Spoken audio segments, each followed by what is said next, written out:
উরুস মানে মেলা নয়, উরুস মানে মনোহারীর দোকান নয়।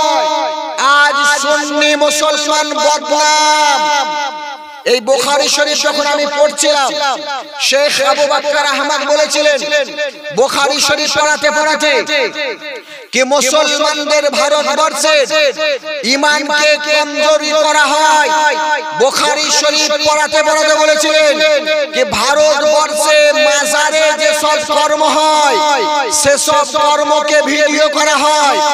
রবিউল আউয়ালে মিছিলের টাইমে যে সব রিমিক্স গজল বাজিয়ে ডিজে বাজিয়ে পতাকা মাথায় বেঁধে মুহররমের টাইমে যেরকম মদ খেয়ে খোরাফাতি করা হয় সেগুলোকে ভিডিও করে আরব দেশে বাইরে দেশে দেখা হয় কি দেখো ভারতবর্ষে যারা মাসলাকে আলা হযরতকে মানে, ভারতবর্ষে যারা ইমামে আহমদ রাজার মত অনুযায়ী চলে, ভারতবর্ষে যারা বেরেলি নামে চলে, তাদেরকে বদনাম করার জন্য এসব ভিডিও তুলে ধরে মানুষের কাছে ওই এলাকায় দেওয়া হয়। দেখো এটা বেরেলিদের আকীদা, কিন্তু কসম খোদার করে জিম্মেদারি স্টেজ থেকে বুখারী শরীফ হাতে নিয়ে বলতে আছি, জালসার সঙ্গে মেলার কানেকশন সুন্নি আলিম ওলামার কোনো সম্পর্ক নেই।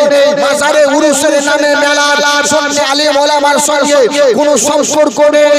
মিছিলের নামে খোরাফাতি, মুহররমের নামে খোরাফাতি, এর সঙ্গেও মুসলমান গোটা মাসলাকে আলা হযরত মান্যকারীদের কোনো আপোষ নেই।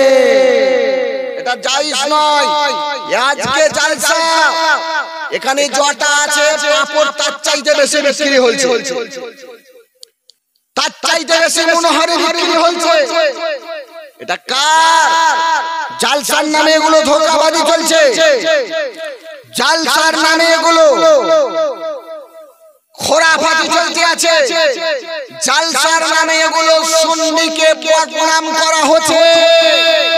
মেয়ে ছেলেদের ভিড় করে এই মেলা শরীয়তে এটা কোনোদিন জায়েজ নয়। আপনি কেমন স্বামী হয়ে, আপনি কেমন মেয়ের বাপ, আপনি কেমন শ্বশুর, আপনার বৌমা, আপনার বেটি, আপনার স্ত্রী বেপরোয়া হয়ে ছেলে মেয়ের ভিড়ে মেলা করতে আছে। কেমন মানুষ আপনি? এটা কাপুরুষ আপনাদের চাইতে ভালো। আমি কাউকে টার্গেট করে বলতে আছি না, কাপুরুষও ভালো যারা নিজেদের মেয়েদেরকে নিজেদের স্ত্রীদেরকে পর্দার সহিত রাখতে পারে না। দরকার আপনাকে আমাকে নিজেদের পরিবারের মেয়েদেরকে, নিজেদের পরিবারের স্ত্রীদেরকে, নিজেদের পরিবারের বৌমাদেরকে পর্দার সহিত রাখা, খোরাফাতি জায়গা থেকে দূরে রাখা,